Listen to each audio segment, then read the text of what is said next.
வணக்கம் நண்பர்களே. கௌதம புத்தரின் சங்கத்தில் ஒருவர் சேரும்போது முதலில் புத்தர் அவரை அமைதியாக இருக்கச் சொல்வார். தியான நிலைக்கு செல்வதற்கு முன் அந்த நபருக்கு அமைதியாக இருப்பதைப் பற்றி கற்பிக்கப்படும். இன்றைய காலகட்டத்தில் எங்கும் சத்தமும் குழப்பமும் நிறைந்துள்ளன. இதனால் மனத்தில் மன அழுத்தம் ஏற்படுவது இயற்கையே. இதுபோன்ற சூழலில் நீங்கள் தினமும் சிறிது நேரம் மௌனமாக இருப்பதை பயிற்சி செய்தால் மன அழுத்தத்தை உண்டாக்கும் ஹார்மோன்களின் அளவு குறையும். இதனால் உங்கள் மனம் அமைதியடையும், கோபம் கட்டுப்பாட்டில் இருக்கும், மன அழுத்தத்தை அதிகரிக்கும் ஹார்மோன்களின் அளவு குறையும். இன்றைய இந்த வீடியோவில் எந்தெந்த சூழ்நிலைகளில் நாம் அமைதியாக இருக்க வேண்டும், எந்த சந்தர்ப்பங்களில் பேச வேண்டும், மௌனமாக இருப்பதால் நம் உள்ளே என்ன மாற்றங்கள் உருவாகும் என்பதை அறிவோம். நண்பர்களே, ஒரு மாலை நேரம் குரு தனது அனைத்து சீடர்களையும் அழைத்து, நாளை காலையில் அனைவரும் ஆற்றில் குளித்துவிட்டு உடனடியாக எங்கள் குடிலுக்கு முன் வந்து சேருங்கள் என்றார். இதைக் கேட்டு அனைவரும் ஆச்சரியமடைந்தனர். நாங்கள் ஏதேனும் தவறு செய்தோமா என்று நினைத்தனர். ஆனால் மற்றவர்கள் சந்தோஷத்துடன், குருஜி நாளை காலையில் ஏதோ நல்ல விஷயம் சொல்லப் போகிறார் என்றனர். அனைவரும் இரவில் சரியான நேரத்தில் தூங்கிவிட்டு காலையில் எழுந்து ஆற்றில் குளித்துவிட்டு குருஜி முன் வந்து நின்றனர். அப்போது குரு கூறினார், இன்று உங்கள் அனைவருக்கும் மௌனமாக இருப்பதன் பலன்களை பற்றி சொல்கிறேன். குரு தொடர்ந்தார், 10 சந்தர்ப்பங்கள் உள்ளன. அங்கு மௌனமாக இருப்பது பலன் தரும், பேசுவது தீங்கு விளைவிக்கும். இந்த 10 சந்தர்ப்பங்களிலும் நீங்கள் அமைதியாக மௌனமாக இருந்தால் நீங்கள் விரும்பியதை பெறுவீர்கள். உங்கள் வாழ்க்கையில் அதிசயமான மாற்றங்கள் தொடங்கும். தேவைக்கு அதிகமாக பேசுவது அல்லது மௌனமாக இருப்பது இரண்டும் நல்லதல்ல. தேவைக்கு அதிகமாக மழை பெய்வது அல்லது வெயில் இரண்டும் பிரச்சனை தருவது போல தேவையில்லாமல் பேசுவதும் நிறைய தீங்கு விளைவிக்கும். முதல் சூழ்நிலை, உண்மைகள் இல்லாத போது. உங்களிடம் உண்மைகள் இல்லை என்றால் அங்கு மௌனமாக இருப்பதே நல்லது. மௌனமாக அமர்ந்திருப்பது மூளையில் புதிய செல்களை உருவாக்குகிறது. இது ஞானத்தை வளர்க்கும். எதையாவது பற்றி முழு அறிவு உங்களுக்கு இருந்தால் மட்டும் பேசுவது நல்லது. உண்மைகள் இல்லாமல் பேசினால் அல்லது பேச வேண்டும் என்பதற்காக பேசினால் நீங்கள் கேலிக்கு உள்ளாகலாம். போதுமான தகவல் இல்லாத இடத்தில் பேசினால் நீங்கள் கேலிக்குரியவராக மட்டுமல்லாமல் மக்களின் நம்பிக்கையையும் இழப்பீர்கள். எனவே என்ன பேசுவது என்று உங்களுக்கு தெரியாத இடங்களில் அமைதியாக இருங்கள். சிலர் எங்கு சென்றாலும் தங்கள் இருப்பை உணர்த்துவதை விரும்புகிறார்கள். என்ன பேசுவது என்று தெரியாவிட்டாலும் பேசிக்கொண்டே இருப்பார்கள். பிறகு மற்றவர்கள் அவர்களை பற்றி கேலி செய்வார்கள். அந்த உண்மை பற்றி உங்களுக்கு நல்ல அறிவு இல்லாதவரை மௌனமாக இருப்பதே அதிக புத்திசாலித்தனம். வார்த்தைகள் மூலம் மனதை புண்படுத்தும் போது, உங்கள் வார்த்தைகள் யாரையாவது மனதளவில் புண்படுத்தினால் அங்கு மௌனமாகிவிட வேண்டும். பலவீனமான நபரை பற்றி ஏதாவது பேசுவதன் மூலம் நீங்கள் மகானாக முடியாது. ஒரு பலவீனமானவருக்கு ஆதரவாக நின்றால்தான் நீங்கள் மகானாக முடியும்.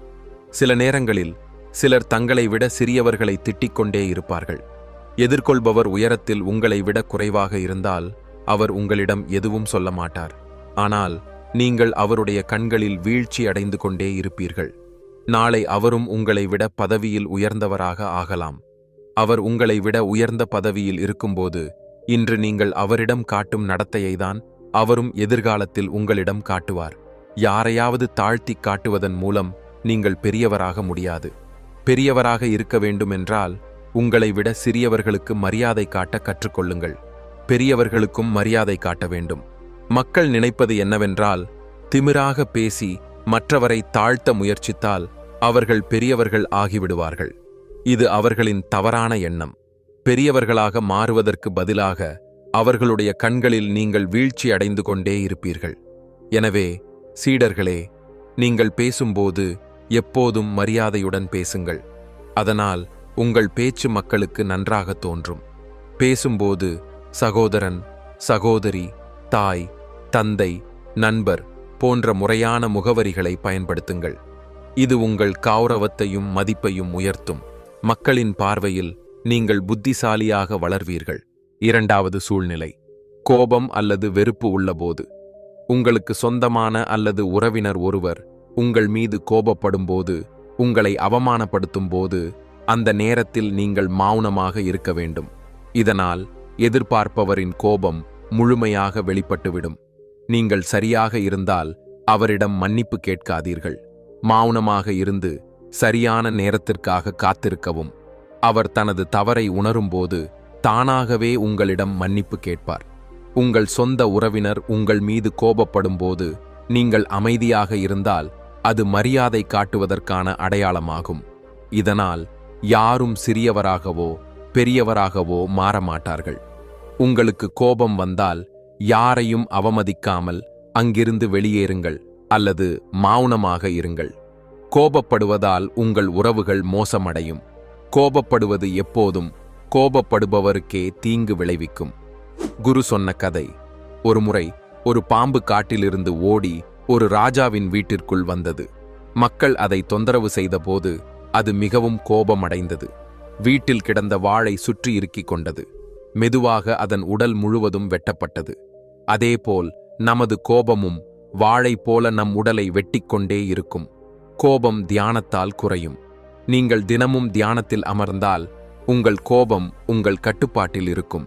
உங்கள் உடலில் கோபத்தை அதிகரிக்கும் ஹார்மோன்கள் கட்டுப்பாட்டில் இருக்கும். உங்கள் உடல் கோபத்தை எளிதாக கட்டுப்படுத்தும். மற்றொரு வழி, உங்களுக்கு கோபம் வரும்போது என் கோபம் நியாயமானதா இல்லையா, நாம் பேச வேண்டுமா வேண்டாமா என்று புரிந்து கொள்ள முயற்சிக்கவும். நீங்களே இதை மதிப்பீடு செய்யும்போது நாம் கோபப்பட வேண்டுமா வேண்டாமா என்று உங்களுக்கே தெரியும். இன்னும் கூட கோபம் வந்தால் அங்கிருந்து விலகிச் செல்ல முயற்சிக்கவும். மெல்ல மெல்ல காலப்போக்கில் உங்கள் மனம் அமைதியடையும். மூன்றாவது சூழ்நிலை, உங்களுக்கும் அந்த பிரச்சனைக்கும் தொடர்பு இல்லாதபோது. ஒரு பிரச்சனை நிகழும் போது அதற்கும் உங்களுக்கும் எந்த தொடர்பும் இல்லாதபோது நீங்கள் மௌனமாக இருப்பதே சிறந்தது. காரணமின்றி மற்றவரின் பிரச்சனையில் நீங்கள் பேசினால் அது உங்களுக்கு தீங்கு விளைவிக்கும். இதில் உங்களுக்கு மட்டுமே நஷ்டம். நான்காவது சூழ்நிலை, இருவருக்கிடையே நடக்கும் சண்டையில் விரைவாக தலையிடாதீர்கள். எதிர்பார்ப்பவர் உங்களை தனது சண்டையை தீர்க்க அழைக்கும் வரை மட்டுமே நீங்கள் செல்ல வேண்டும். வேறு யாருடைய தனிப்பட்ட வாழ்க்கையிலும் தலையிடக்கூடாது. அவர் உங்களை தனது சண்டையை தீர்க்க அழைக்கும் வரை. சிலர் தேவையில்லாமல் மற்றவர்களின் சண்டையில் தலையிடுவார்கள். இதனால் அவர்களின் மரியாதைக்கு மக்கள் விரல் நீட்டத் தொடங்குவார்கள். ஐந்தாவது சூழ்நிலை, உங்கள் வார்த்தைகள் ஒரு நண்பருக்கு தீங்கு விளைவிக்கும் போது. உங்கள் வார்த்தைகள் எதிர்கொள்பவரின் குடும்பத்தினர் அல்லது நண்பர்களின் கௌரவத்தை பற்றி கெட்ட முறையில் காட்டினால் நீங்கள் மௌனமாக இருக்க வேண்டும். யாருடைய குடும்பத்தை பற்றியோ அல்லது நண்பர்களை பற்றியோ கெட்ட விதமாக பேசுவது உங்களை மட்டுமே கெட்டவராக ஆக்கும். எளிதில் முடிக்கக்கூடிய விஷயத்தை உங்கள் வார்த்தைகளால் பெரிதாக்காதீர்கள். கூச்சலிடாமல் பேச முயற்சிக்க வேண்டும். கூச்சலிட்டால் தான் பேச முடியும் என்றால் மௌனமாக இருப்பதே நல்லது. யாரிடமாவது கூச்சலிடுவது உங்கள் நடத்தையை பற்றி தெரிவிக்கிறது. அதிகம் பேசுவது எப்போதும் சூழ்நிலைகளை மோசமாக்கும். சில உறவுகள் அதிக சத்தத்துடன் பேசுவதால் முறிந்துவிடும். எனவே உங்கள் குரலில் இனிமை இருக்கட்டும். நகைச்சுவையை எப்போதும் வார்த்தைகளின் அர்த்தத்திலேயே வைத்திருங்கள். யாருக்காவது வார்த்தைகளால் புண் ஏற்பட்டால் அங்கு மௌனமாகிவிடுங்கள். அதிகம் பேசுவது எப்போதும் நஷ்டத்தையே தரும். வேறு யாருடைய கௌரவத்தையும் உங்கள் வார்த்தைகளால் புண்படுத்தக்கூடாது. உங்கள் வார்த்தைகளால் வேறு யாருடைய கௌரவத்திற்கும் புண் ஏற்பட்டால் நீங்கள் மௌனமாகிவிட வேண்டும். ஒரு நபர் உங்கள் முன்னால் இல்லாதபோது அந்த நபரை பற்றிய கெட்ட விஷயங்களை மூன்றாவது நபரிடம் சொல்லாதீர்கள். ஆறாவது சூழ்நிலை, யாராவது ஒருவர் உங்கள் முன் வேறு ஒருவரை பற்றி குறை சொல்லும்போது நீங்கள் மௌனமாக இருந்து கேட்டுக்கொண்டிருக்க வேண்டும். உங்கள் கருத்தை வெளிப்படுத்தக்கூடாது. ஏனென்றால் இன்று உங்கள் முன் வேறொருவரை பற்றி குறை சொல்பவர் நாளை வேறொருவர் முன் உங்களை பற்றியும் குறை சொல்லலாம். நீதி சாஸ்திரத்தின்படி தனது வாயை மூடி வைத்து புத்தியுடன் செயல்படும் மனிதனே புத்திசாலியாகும். தேவையில்லாமல் பேசுவது, யாரை பற்றியாவது யாருக்கிடையேயாவது பேசுவது தவறான விஷயம்.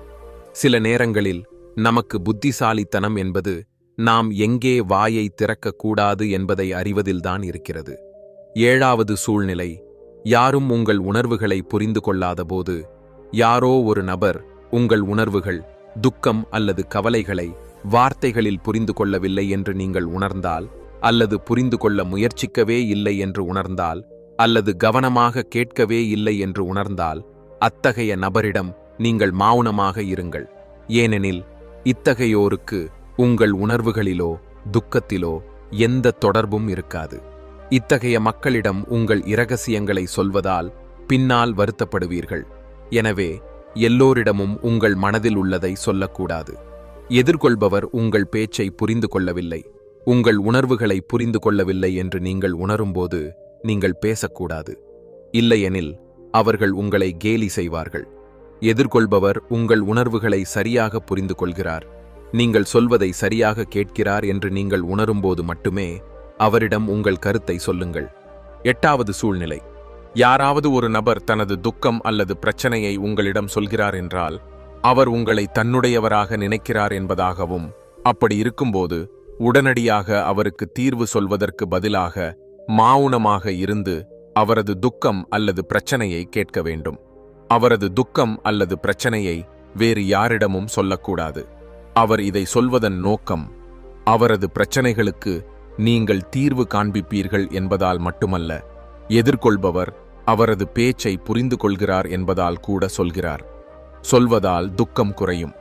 எனவே ஒருவர் தனது துக்கத்தை உங்களிடம் வெளிப்படுத்தும் போது நீங்கள் மௌனமாக இருந்து மிகுந்த கவனத்துடன் அவரது பேச்சை கேட்க வேண்டும். இதனால் அவரது துக்கம் குறையும், அவரது மன சுமை குறையும். ஏனெனில் அவர் மனதில் இருந்த அனைத்தையும் உங்களிடம் சொல்லிவிட்டார். 9வது சூழ்நிலை.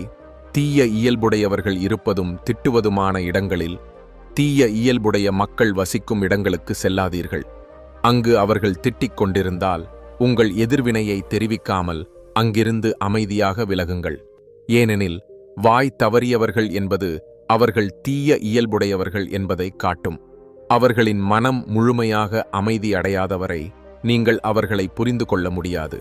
எனவே தீய இயல்புடையவர்கள் உங்கள் பேச்சை ஏற்காத இடத்திலோ கேட்காத இடத்திலோ நீங்கள் பேசக்கூடாது. 10வது சூழ்நிலை. உங்கள் வெற்றியின் இரகசியத்தை அனைவரிடமும் சொல்லாதபோது சிலர் வெற்றியை மிக விரைவில் அடைந்து விடுகிறார்கள். அவர்கள் எல்லா இடங்களிலும் தங்கள் வெற்றியை பற்றி பெருமை பேசத் தொடங்கிவிடுகிறார்கள்.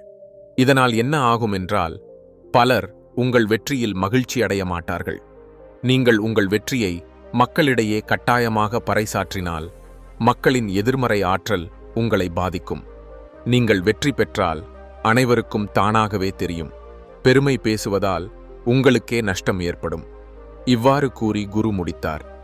சீடர்களே, இன்றைக்கு இவ்வளவே போதும்.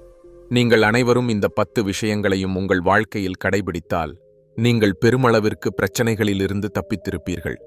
இங்கிருந்து சென்ற பிறகு இந்த வார்த்தைகள் உங்கள் வாழ்க்கையில் ஒரு வரத்தைப் போலவே மாறும். நண்பர்களே, இந்த வீடியோவிலிருந்து நீங்கள் நிறைய கற்றுக்கொண்டீர்கள் என்று நம்புகிறேன்.